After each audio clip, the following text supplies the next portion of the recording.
So, today, this morning, as with every Friday morning, we are all in alignment with Anita A, Cheryl V, your stress reduction gurus. We're coming to you live, and we get our topic for the day from the Personal Paradise card deck, Tara Catherine Collins.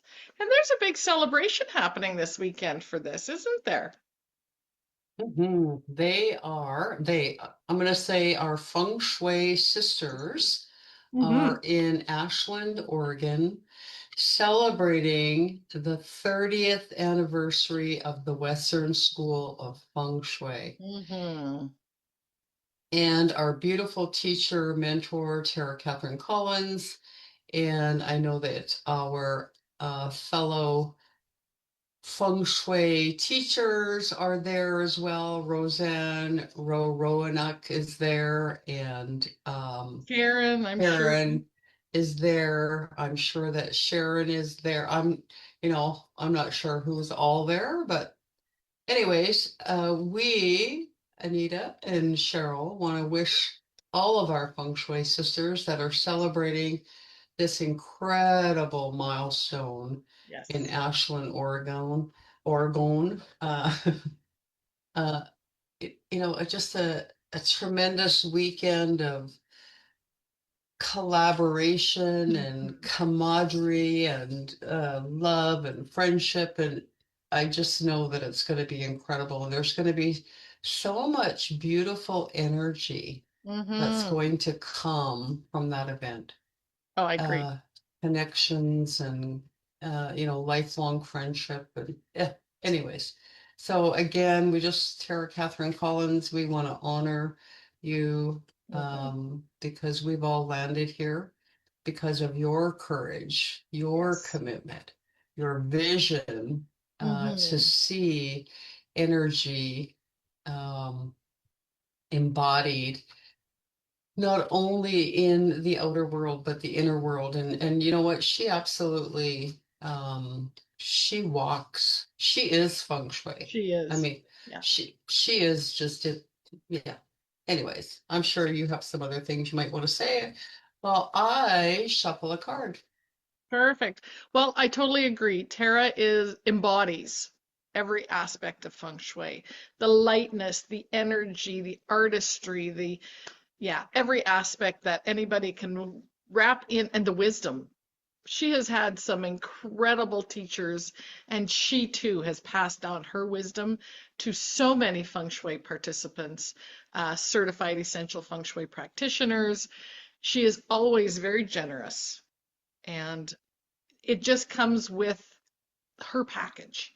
She's just such a beautiful, beautiful soul, and I'm truly honored that I got to meet her in person because of my incredibly wise feng shui teacher, friend, mentor, business partner, Anita.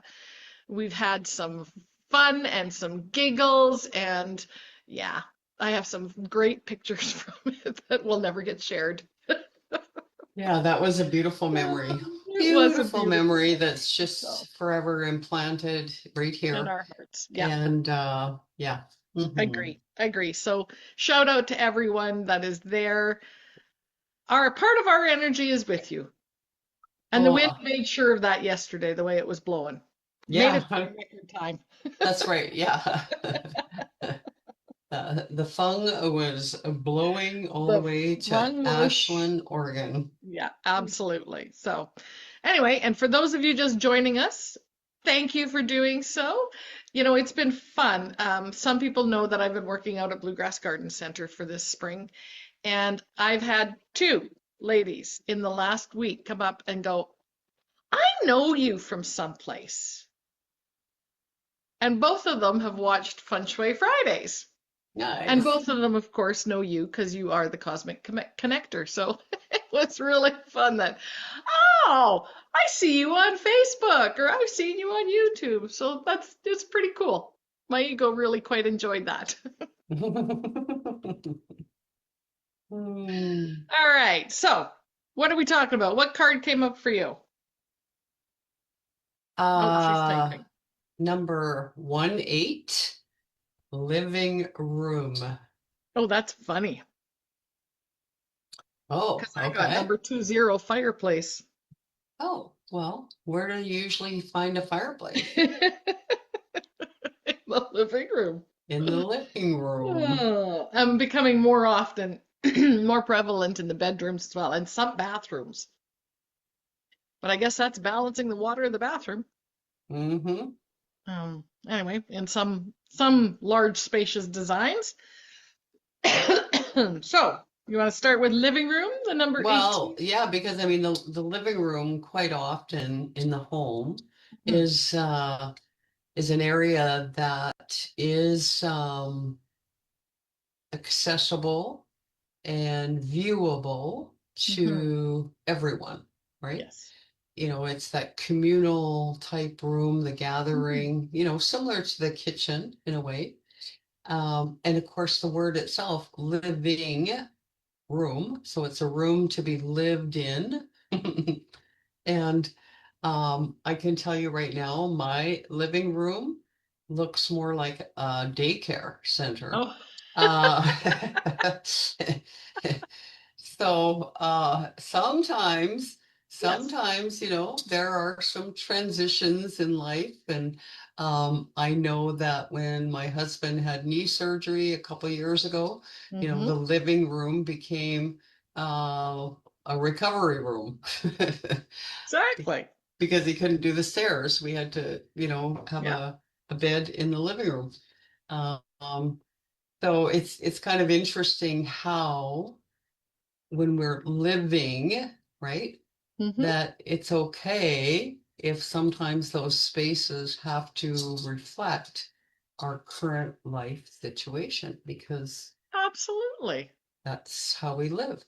And I know that a lot of times, I'm sure you've heard this, Cheryl, and Louise is joining us. I'm sure she's heard this too, Good morning, where, Louise.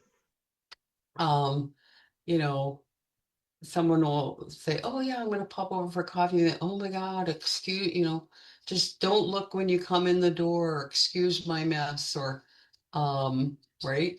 Or if somebody, you know, pops by unexpectedly, and of course, you know, maybe the living room for the day is got all your paperwork in it, or you know, who knows what, right? Yeah.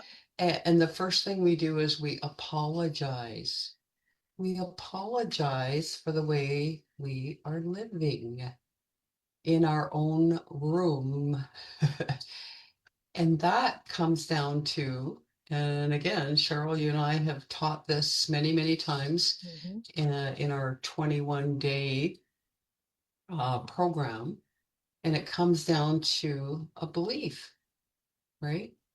So if that happens to be you or someone that you know, the belief might have come from your parents or your conditioning, or maybe a teacher, maybe, Hmm. you know, some other mentor or peer that says um, that you care about what other people are going to think. Yeah. What are other people going to think? What are they going to think? Right? And then you just talked about ego. So Hmm. sometimes is it our ego that gets in the way that says, hey, you know what? It's okay that right now my living room looks like a daycare. Yep. Okay.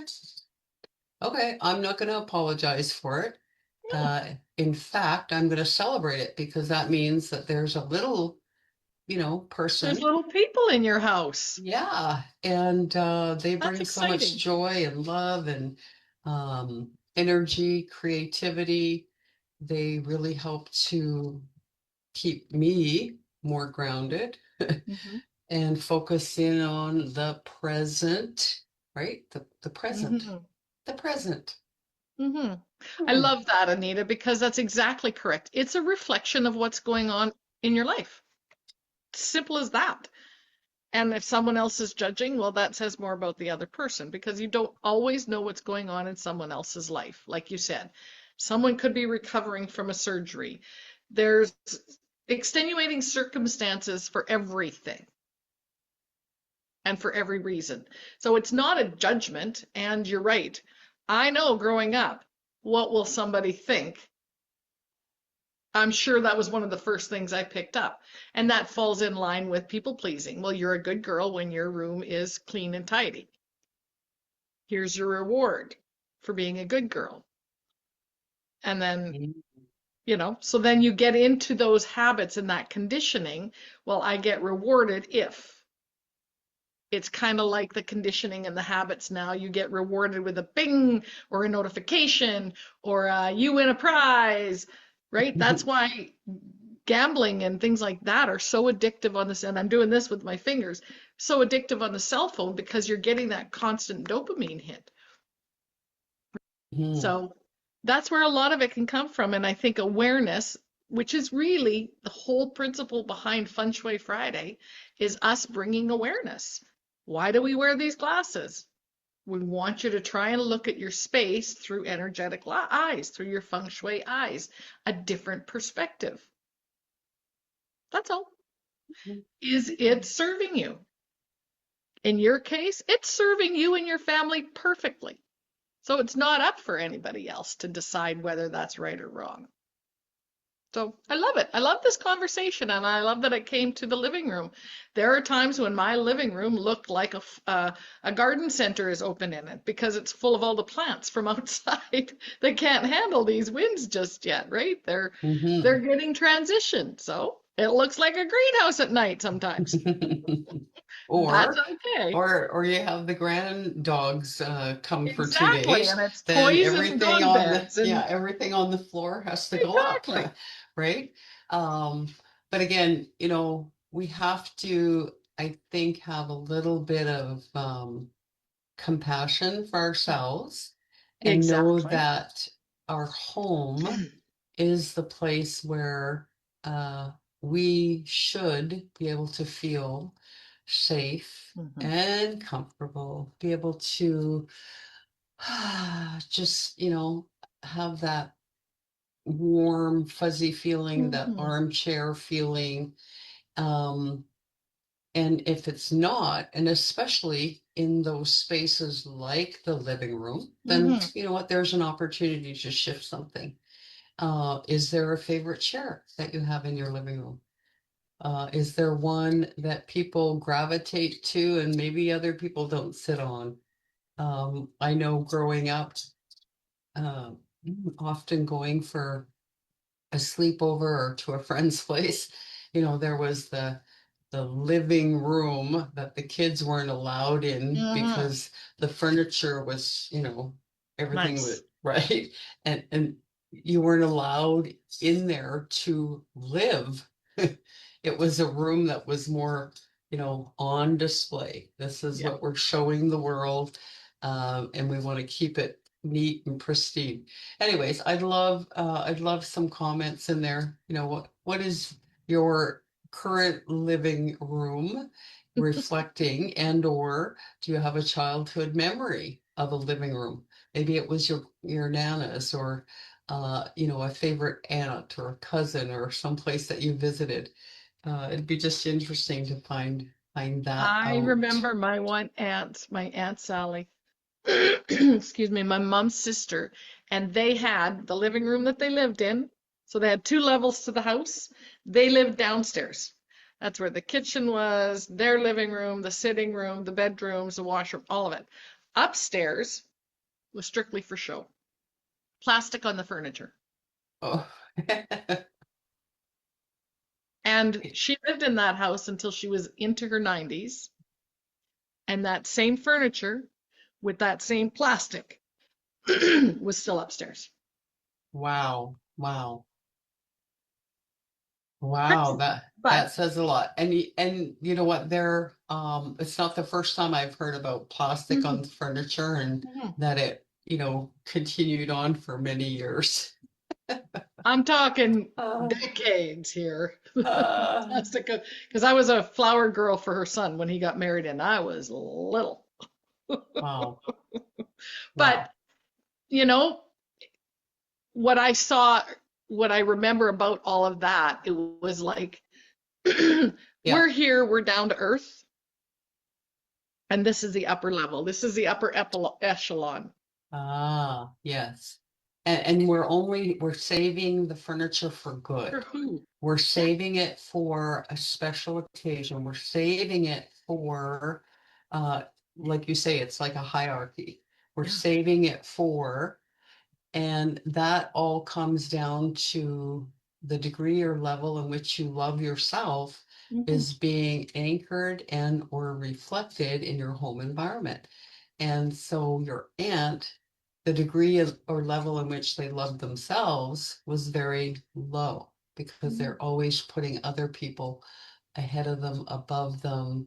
And so, there's that hierarchy Hmm. of no, I'm not good enough to sit on that furniture. I can own Hmm. it, but I'm saving it for someone else to come that can sit on that furniture or enjoy that space because they are Hmm. better than, right?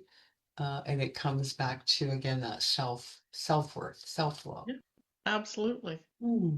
Quite interesting, isn't it? Yeah. So what And card I did you? know Oh yeah, you got fireplaces, right? I got fireplace, number 18, fireplaces, which is, that fire energy. And we're coming into the time of year where we typically aren't using fireplaces, but I know why this came up because this is May long weekend here in Alberta. And lots of Oh, people yes. were getting firewood yesterday at the greenhouse and doing their, first big camping trip of the year. But there's road fire bans on everywhere, so I was like, I don't know Mm-hmm. where they're going. It's not in Alberta Mm-hmm. because, especially with Yeah. that yesterday, Oh, those fire bans are going to be crazy, yeah. crazy higher. But it's that energy that to be aware of. And I think that's the biggest thing because fire can be all consuming. We were talking about the wind yesterday, the unseen energy. Well, fire is a seen energy, and in abundance, it can be all consuming. And I think we would be digress in not mentioning that, especially because it is a long weekend and part of camping. Fire fires are associated with it. They're a great little contained place that you can just gaze into the fire and totally chill out and let yourself relax. But there still has to be a responsibility around it. And I think the fireplace and the living room, there's responsibility that gets tied to absolutely everything. We own it. We are responsible for its maintenance and its care. It's just that simple, in my opinion. Um, so that energy of the fireplace, because it does attract attention, a fire does, holds our attention, can give us a place to settle and calm. Nothing wrong with a fireplace. I have one. Actually, we have two. Quite love them. Multi-purpose. Sometimes it's for ambiance, sometimes it's for heat, sometimes it's for cooking. Again, you are responsible for what you create, though. And I think that is the reflection in this. Mm-hmm. And I'm picking up that if you have one of those limiting beliefs from childhood that's Hmm. connected to the living room, perhaps you can use the fireplace to release and let go, Mm, right? Because the fire is all about um, releasing, letting go. And love Mother it. Nature, again, is always our best teacher. And Hmm. so, in her cleansing, she uses fire. Sometimes she uses fire. Sometimes she uses the Water. wind to cleanse. Sometimes she uses water to Hmm. cleanse. Sometimes she uses, shake the earth up, right? Mother Nature um, gives us those examples all the time. And fire is no different. So maybe there's an area that needs to be refreshed and renewed, and it takes reducing it, right? Reducing Hmm. it down to the ashes in order that new seeds can be planted. And of Mm. course, we're coming into the new New moon moon tomorrow. Yeah, tomorrow. perfect. And again, maybe this whole conversation is more on the inner world work Hmm. today than it is on the outer world work. Cool. So Hmm. what would Yeah. be A 20 minute, a 20 is plenty tip for people when it comes to the living room and this inner world work. Is it sitting for 20 minutes with a pen and a piece of paper and asking the question, what am I ready to release, maybe? Well, and it could be, what limiting belief and or maybe they don't know it's a limiting belief. Mm-hmm. What memory do I have from childhood that relates to my own living room or my own living space, I love right? it. Thinking about looking through my feng shui eyes energetically, what was going on there at the time that as a child, maybe I was picking up. And I took those messages as a truth or my own belief. And Mm. I've carried them all this time. And now it's a great time to release and let them go in the fire. And then we can relax, sit back and enjoy just the warmth of the fire, watching the flames flicker, and just knowing that, it's all a process, it's all an ebb and flow, and we just, yeah. Hmm. I love it. I That's a feel wonderful I way to feel wrap warm up. and cozy already. Yeah, I like it. I like it a lot. Thank you for joining us. If you have any comments, jot them down below. This upcoming week, I know my partner here has been created the last couple days, getting ready. We're going to be attending the eWomen Business Summit, Networking Summit In in Calgary. Oh, Calgary, but I'm trying to think of the actual name. Shift is the theme. Anyway, we'll be heading to six. Yeah. Calgary on Thursday to hang out with a bunch of other fabulous business women and listen to Sandra, the founder of eWomen. Yeah, and then of course, we have her inspired journey. You want to talk about hanging out with some fabulous women for a weekend? September 19th and 20th coming up here in Red Deer. So consider Mhm. grabbing your tickets for that. Ooh, Louise, that could be your birthday present. Ooh. There you go. Okay, what about the numbers, Cheryl? Oh yeah, like duh. Yeah. 20 and 18, 38. I think that makes an 11. Ooh, that's all about illumination. And again, Mhm. going back to the celebration of the Western School of Feng Shui's 30th year. I think that's Mhm. beautiful because, the 11 is a master number. It is about illumination. Whenever you see 1111 on the clock, that's a cue for you to tune in to your own intuition. Perhaps your angels or guides or the cosmos is talking to you, giving you confirmation of something. So yeah, that's a beautiful number for the It is a beautiful celebration. number. And I do want to read something because it coordinates perfectly, and I always refer to double digitology. The 11 represents leadership on a global scale. And you were talking about the Western School of Feng Shui, so I thought that's perfect. Positivity into a spirit of energy that others can feel in their heart. A spiritual change or step into a new position of your world. This young lady over here is going to be leading and facilitating, I should say, is the correct terminology, the Western School of Feng Shui certification program coming up at the end of the month here in Red Deer, too. So, Mhm. also I worth checking am. into. All right, wrap us up, my Okay. friend. Well, I will pop the link in for the e-women because if you're in the Calgary area, Mhm. you might want to join us. It's going to be a Absolutely. great day of meeting, like you say, some women in leadership. It's always fun to be in person at these events. And yeah, Cheryl and I'll be there along with some of our new friends, and Mhm. we're looking forward to it. Sounds great. Have a wonderful week, everybody. Enjoy the long weekend if you're in a province that celebrates it. Mhm. See you next week.